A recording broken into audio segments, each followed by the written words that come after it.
विष्णु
ಸಾಷ್ಟಾಂಗ ನಮಸ್ಕಾರಗಳನ್ನು ಸಲ್ಲಿಸುತ್ತಾ ಆದಿಶಕ್ತಿಯ ಅವತಾರವೇ ಆದ ಮಾತೋಶ್ರೀ ಮಹಾದೇವಿ ಅಮ್ಮನವರ ಚರಣ ಕಮಲಗಳಲ್ಲಿಯೂ ಶಿರ ಸಾಷ್ಟಾಂಗ ನಮಸ್ಕಾರಗಳನ್ನು ಸಲ್ಲಿಸುತ್ತಾ ಶಾಂತಿ ನಿಧಿಯಾದ ಶ್ರೀ ಗುರು ಸಂಗಮನಾಥ ಅಪ್ಪಾಜಿಯವರ ಚರಣ ಕಮಲಗಳಲ್ಲಿಯೂ ಶಿರ ಸಾಷ್ಟಾಂಗ ನಮಸ್ಕಾರಗಳನ್ನು ಸಲ್ಲಿಸುತ್ತಾ ಈ ಕ್ಷೇತ್ರದ ಅಧಿದೇವನಾದ ಮಾರುತೇಶ್ವರನನ್ನೇ ಮೊದಲು ಮಾಡಿಕೊಂಡು ಸರ್ವ ದೇವತೆಗಳ ಚರಣ ಕಮಲಗಳಲ್ಲಿಯೂ ಶಿರ ಸಾಷ್ಟಾಂಗ ನಮಸ್ಕಾರಗಳನ್ನು ಸಲ್ಲಿಸುತ್ತಾ ಈ ಊರಿನ ಸರ್ವ ಗುರು ಹಿರಿಯರಿಗೂ ಕಮಿಟಿಯವರಿಗೂ ಈ ಬ್ರಹ್ಮ ವೇದಿಕೆಯ ಮೇಲೆ ಆಸೀನರಾಗಿರುವ ನಮ್ಮೂರಿನ ಗುರುಗಳಾದ ಪಣದಯ್ಯ ಮಹಾಸ್ವಾಮಿಗಳವರ ಚರಣ ಕಮಲಗಳಲ್ಲಿಯೂ ನಮಸ್ಕಾರಗಳನ್ನು ಸಲ್ಲಿಸುತ್ತಾ ವಿರೂಪಾಕ್ಷಯ್ಯ ಮಹಾಸ್ವಾಮಿಗಳವರ ಚರಣ ಕಮಲಗಳಲ್ಲಿಯೂ ನಮಸ್ಕಾರಗಳನ್ನು ಸಲ್ಲಿಸುತ್ತಾ ಸ್ವಪ್ರಿಯ ಬ್ರಹ್ಮನಿಷ್ಠರು ವೇದ ಬೋಧಕರು ವಯೋವೃದ್ಧರು ನನ್ನ ಜ್ಞಾನದ ಗುರುಗಳಾದ ಆನಂದ ಶಾಸ್ತ್ರಿ ಅಪ್ಪಾಜಿಯವರ ಚರಣ ಕಮಲಗಳಲ್ಲಿಯೂ ಶಿರ ಸಾಷ್ಟಾಂಗ ನಮಸ್ಕಾರಗಳನ್ನು ಸಲ್ಲಿಸುತ್ತಾ ಊರಿನ ಗುರು ಹಿರಿಯರಿಗೂ ಕಮಿಟಿಯವರಿಗೂ ಭಜನಾ ಮಂಡಳಿಯವರಿಗೂ ಸಂಚಾಲಕರಿಗೂ ಭವದಾದಿ ಪುರಾಣವನ್ನು ಕೇಳಿ ಮುಕ್ತರಾಗಲು ಆಗಮಿಸಿರುವ ಸರ್ವ ಶಿವ ಶರಣೀಯರೇ ಹಾಗೂ ಮುದ್ದು ಬಾಲಕ ಬಾಲಕಿಯರೇ ನಿಮಗೂ ನನ್ನ ಅನಂತ ಪ್ರಣಾಮಗಳನ್ನು ಸಲ್ಲಿಸುತ್ತಾ ಶಿವನ ಸ್ವರೂಪರೇ ಇವತ್ತಿನ ವಿಷಯದೊಳಗ ಪ್ರವೇಶವಾಗೋಣ. ಇವತ್ತಿನ ವಿಷಯ ಏನು ಅಂದ್ರೆ ಶಿವಯ್ಯ ಅಪ್ಪಾಜಿಯವರು ಸಂಚಾರ ಮಾಡುತ್ತಾ ಎಲ್ಲಿಗೆ ಬಂದ್ರು ಅಂದ್ರೆ ಹೊಸೂರು ಗ್ರಾಮಕ್ಕೆ ಬಂದಾರ. ಆ ಹೊಸೂರು ಗ್ರಾಮಕ್ಕೆ ಬಂದ್ರ ಎಲ್ಲರೂ ಸಾಧು ಸಂತ ಶರಣರನ್ನ ಪೂಜನೀಯ ಭಾವದಿಂದ ನೋಡೋಕು ಇರ್ತಾರೆ. ಮತ್ತ ಅದರಾಗ ಒಂದಿಷ್ಟು ಮಂದಿ ಕುತಂತ್ರಿಗಳು ಏನ್ ಮಾಡ್ತಾರೆ ಅಂದ್ರೆ ಇವ್ರು ಹೆಂಗ ಪವಾಡ ಮಾಡ್ತಾರೆ, ಇವ್ರು ಹೆಂಗ ಲೀಲಾ ಮಾಡ್ತಾರ ಅಂತ ಅವರನ್ನೇ ಪರೀಕ್ಷೆ ಮಾಡೋರು ಇರ್ತಾರೆ. ಮಹಾತ್ಮರನ್ನ ಪರೀಕ್ಷೆ ಮಾಡೋದು ಹೆಂಗೈತಿ ಅಂದ್ರ ಬೆಂಕಿ ಕೂಡ ಸರಸ ಮಾಡಿದಂತೆ ಆ ಬೆಂಕಿಯ ಕೊಳ್ಳಿಯಿಂದ ನಮ್ಮ ತಲೆ ಹಿಕ್ಕನ್ನು ಬಿಡಿಸ್ಕೊಂಡಂಗಂತ ಬೆಂಕಿ ಕೊಳ್ಳಿಗೆ ತಲೆ ಹಿಕ್ಕು ಬಿಡಿಸಿ ಕೂದು ಉಳಿದಾವ. ಅದೇ ರೀತಿ ಈಗ ಏನಾಗಿತ್ತು ಹೊಸೂರು ಗ್ರಾಮದೊಳಗ ಅಂದ್ರ ಆ ಸದಾಶಿವಯ್ಯ ಅಪ್ಪಾಜಿ ಅವರನ್ನ 4-5 ಜನ ಯುವಕರು ಏನ್ ಮಾಡಿದ್ರು ಅಂದ್ರ ಅವಮಾನ ಮಾಡಬೇಕು, ಇವರಿಗೆ ಕುಚೇಷ್ಟೆಯನ್ನು ಮಾಡಬೇಕು, ಇವ್ರು ಹೆಂಗ ಪವಾಡ ಪುರುಷರದಾರ ಅಂತ ಅವರನ್ನ ಪರೀಕ್ಷೆ ಮಾಡಕ್ ಇವರು ಮುಂದ ಹೆಂಗ ಉಡಿಯೊಳಗಿನ ಬೆಂಕಿ ಮೊದಲು ಯಾರು ಸುಡ್ಬಾರ್ದು.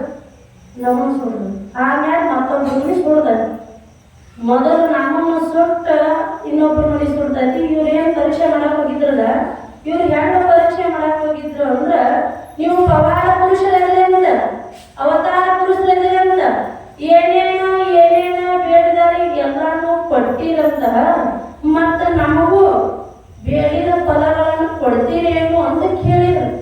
ಅವಾಗ ಸದಾಶಿವಪ್ಪನವರು ಏನ್ ಕೇಳ್ತೀರಿ ಬೇಡಪ್ಪ ಕೊಡ್ತೀನಿ ಅಂತ ಹೇಳ್ತಾರೆ. ಅವಾಗ ಇವ್ರು ಏನ್ ಮಾಡಿದ್ರು, 4-5 ಜನ ಹುಡುಗರೊಳಗ ಯುವಕರೊಳಗ ಒಬ್ಬ ಸೀರೆ ಉಡಿಸ್ಯಾರ. ಸೀರೆ ಉಡಿಸಿ ತಲೆ ಮೇಲೆ ಸೆರಳು ಹೊತ್ಕೊಂಡು ಅಕ್ಕಿ ಹೆಣಮಾಲ ಅನ್ನುವಂಗ ರೆಡಿ ಮಾಡ್ಕೊಂಡು ಬಂದ ಸದಾಶಿವಪ್ಪ ಅಪ್ಪಾಜಿಗಳ ಮುಂದೆ ನಿಂದಿರ್ಸ್ಯಾರ. ನಿಂದಿರ್ಸಿ ಏನ್ ಹೇಳಿದ್ರು ಅಂದ್ರ, ಈಕಿಗಿದ್ರು ಮದುವೆಯಾಗಿ 12 ವರ್ಷ, ಮಕ್ಕಳಂತರ ಆಗಿಲ್ಲ. ಎಲ್ಲ ದವಾಖಾನೆಗೆ ತೋರಿಸ್ಯಾರ, ಎಲ್ಲ ಮಹಾತ್ಮರ ಕಡೆ ತೋರಿಸ್ಯಾರ, ಇಲ್ಲಿವರೆಗೂ ಮಕ್ಕಳಾಗಿಲ್ಲ. ನಿಮಗೆ ಮಕ್ಕಳ ಭಾಗ್ಯ ಕೊಡೋ ತಾಕತ್ತಿದ್ರೆ ಕೊಯ್ರಿ. ಹಿಂಗಿದು ನಮಸ್ಕಾರ ಚಮತ್ಕಾರ ಏನಿಲ್ಲ, ಹಂಗ ಡೈರೆಕ್ಟ್ ಪರೀಕ್ಷೆಗೆ ಅಂತ. ಅವಾಗ ಮರು ಮಾತಾಡದೆ ಸದಾಶಿವಪ್ಪನವ್ರು ಏನಂತಾರ, ಆಯ್ತು ಈಗ ಮಕ್ಕಳ ಭಾಗ್ಯವನ್ನು ಕೊಡ್ತೀನಿ ಅಂತ ಹೇಳ್ದ ಉತ್ತರತೆಯನ್ನು ಕೊಟ್ಟಾರ. ಅದನ್ನಾಗಿ ಸ್ವೀಕಾರ ಮಾಡ್ಯಾರ. ಹೆಣ್ಣ ರೂಪದಿಂದ ಬಂದಂತ ಗಂಡು ಹುಡುಗರು ಇದು ಬಿಟ್ಟ ಏನಾಯ್ತು ಮುಂದಂದ್ರ ಗರ್ಭಿಣಿ ಆಗವು. ಗರ್ಮಕ್ಳು ಗರ್ಭಿಣಿ ಆದ್ರೆ ಎಷ್ಟೆಲ್ಲ ತ್ರಾಸ ಆಗೈತಿ. ನರಳಾಗಿ ಮತ್ತ ಸದಾಶಿವ ಅಪ್ಪಾಜಿ ತಕ್ಕ ಬರ್ತಾರ. ಅವಾಗ ಅವ್ರು ಏನ್ ಮಾಡ್ತಾರ, ಹುಟ್ಟಿದ್ದು ಉಳಿತೈತಿ, ಆಕೆ ಏನು ಹೊರದಾಳ ಆಕೆ ಉಳಿಯಕ್ಕಿಲ್ಲ ಅಂತ ಹೇಳ್ತಾರ. ಅದೇ ವಿಷಯವನ್ನ ಮುಂದೆ ಅಪ್ಪಾಜಿಯವರು ಮುಂದುವರಿಸ್ತಾರೆ. ಈಗ ಹೆಂಗ ಅಂದ್ರ, ನಾವು ಗುರು ಮತ್ತು ಪರಮಾತ್ಮನ ಮೇಲೆ ಭಕ್ತಿಯನ್ನು ಮಾಡಬೇಕು.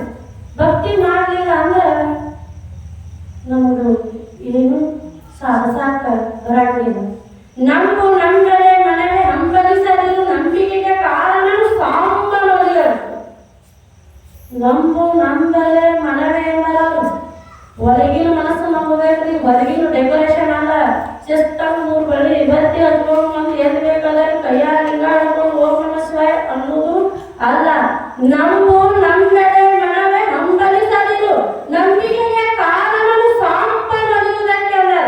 ಸಾಂಬ ಅಂದ್ರೆ ಪರಮಾತ್ಮ ಒಲಿಬೇಕಾಗಿತ್ತು ಅಂದ್ರ ನಾವು ಸಂಪೂರ್ಣವಾಗಿ ಅವನನ್ನ ನಂಬದೆ ನೆಚ್ಚದೆ ಬರಿದೆ ಕರಿದರೆ ಓ ಎನ್ನನೆ ನಂಬರಾಗ ನೆಚ್ಚಲಾಗ ಬರಿದೆ ಹಂಗ ಶಿವ ಪರಮಾತ್ಮ ಮುಂದೆ ಬರ್ತಾನೆ ಎಂದು ಸಾಧ್ಯ ಇಲ್ಲ.